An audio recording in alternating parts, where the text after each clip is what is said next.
When the dead start walking, forget everything you learned from movies. You don't need fancy tactical gear or military-grade arsenals. What you actually need are 5 simple weapons that most people completely overlook. Let's be honest about what doesn't work first. Everyone fantasizes about dual-wielding katanas and mowing down zombies like some anime character. Reality check. Katanas require years of training to use properly. They dull incredibly fast when hitting bone repeatedly. You need whetstones and oil for maintenance. Good luck finding those when Walmart is a burning pile of rubble. Plus, authentic katanas cost thousands of dollars. That cheap mall ninja sword you bought will snap in half the first time you actually try using it. Machine guns seem perfect until you realize ammunition weighs a ton and disappears fast. You might carry 200 rounds maximum. That gives you about 10 seconds of continuous fire. Then what? You're holding an expensive paperweight while zombies tear you apart. Even worse, the noise from automatic weapons will alert every zombie and hostile human within miles to your exact location. Congratulations, you just painted a giant target on yourself. Crossbows look awesome and silent, but they reload painfully, slowly. Bolts break constantly and are difficult to craft from scratch. When 3 zombies rush you simultaneously, that crossbow becomes completely useless after the first shot. You need weapons that work continuously without reloading or breaking constantly. Here's what survival experts won't tell you. Zombies aren't your biggest problem. Other humans are infinitely more dangerous. Desperate people do desperate things. That friendly neighbor who borrowed your lawnmower last summer will absolutely shoot you in the face for a can of beans 6 months into the apocalypse. People become monsters when their children are starving. They'll smile and make small talk while planning to murder you in your sleep and take everything you own. Your weapons need to work equally well against thinking enemies as mindless undead. Weapon number 1 is a standard claw hammer. Yes, a regular hammer from any hardware store. This might be the single most underrated zombie apocalypse weapon in existence. A claw hammer never runs out of ammo. It won't jam or misfire. You can repair it with basic tools. The claw end pulls nails and pries open doors, while the head smashes skulls efficiently. Hammers are everywhere in abandoned houses and garages. When everyone else runs out of bullets, you'll still be swinging. The key is using it correctly. You don't need massive overhead swings. Short controlled strikes to the temple or base of the skull drop zombies instantly. The weight of the hammerhead does most of the work. You're just guiding the direction. This conserves energy, letting you fight much longer before exhaustion hits. A good framing hammer weighs about 20 ounces, light enough to swing all day, heavy enough to pulverize bone. Against human threats, a hammer is brutally effective at close range. It's also not immediately threatening, like guns or knives. You can carry a hammer openly, without people assuming you're looking for trouble. This gives you crucial seconds in tense standoffs with other survivors. Sometimes appearing less dangerous keeps you safer than looking heavily armed. Weapon number 2 is a quality machete. Not some decorative piece of garbage, but a real working machete with proper heat treatment. Machetes are workhorses.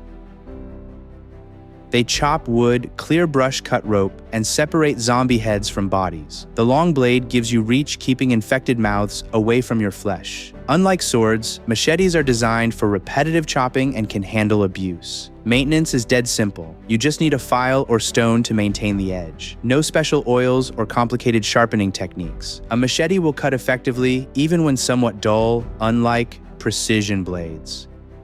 This makes them perfect for apocalypse scenarios where maintaining equipment becomes difficult. You can sharpen a machete on a cinder block if necessary. The psychological factor matters too. A machete looks primitive and agricultural, not tactical. This makes you seem less threatening to other survivor groups. But make no mistake, a machete in experienced hands is absolutely lethal. The broad blade can shear through limbs and necks with single swings. Against both zombies and hostile humans, the machete provides devastating cutting power. Weapon number 3 is a baseball bat, preferably aluminum. This might sound too simple, but baseball bats are phenomenally effective zombie weapons. They're perfectly balanced for swinging. They're incredibly common, especially in America. They never run out of ammo. Aluminum bats are virtually indestructible and won't rot like wood. You can swing a bat effectively with minimal training. The key advantage is reach and speed. You can keep zombies at a safe distance while delivering crushing blows to their skulls. Unlike knives, you don't need to get dangerously close. Unlike guns, you don't make noise, attracting more threats. A solid hit to the head with an aluminum bat can shatter skulls and destroy brains completely. This stops zombies permanently. For human confrontations, a baseball bat is the ultimate non-lethal option that can quickly become lethal if needed. You can use it to threaten and intimidate without immediately killing people.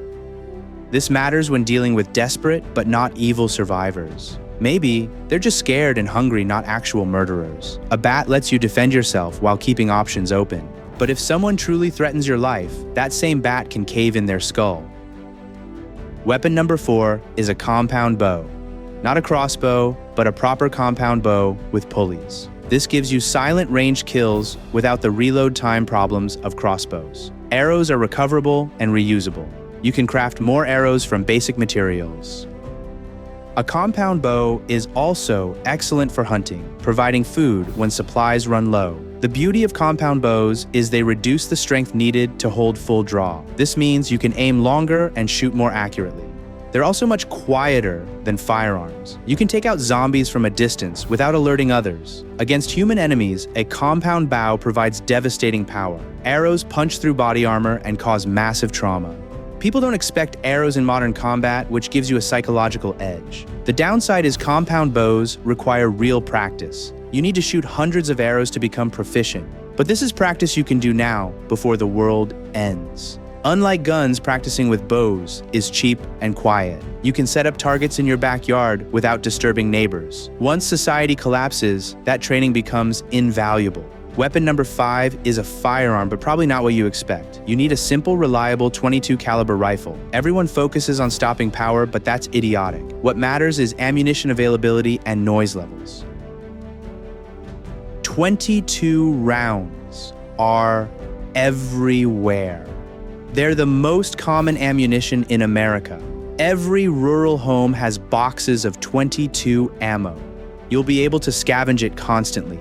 .22 rifles are also relatively quiet, especially with subsonic ammunition. They won't alert every zombie in town when fired. The low recoil means anyone can shoot accurately, even children and elderly people. This matters for group survival. A headshot from a .22 kills zombies just as dead as a headshot from a .44 Magnum. But you can carry 10 times more .22 ammunition. Against humans, .22 rifles are more dangerous than people think. They're lethal at close range and useful for suppressive fire. But most importantly, they let you conserve your ammunition for true emergencies. You can't afford to waste rare ammunition on every zombie you encounter. 22 rounds let you shoot when necessary, without feeling guilty about wasting irreplaceable bullets. The real survival secret nobody mentions is that avoiding combat is better than winning it. Every fight risks injury, infection, and death. The best weapon is your brain combined with discipline and planning. Stay quiet, move carefully, avoid confrontations when possible. These 5 weapons give you options when avoidance fails, but smart survivors rarely need to fight at all.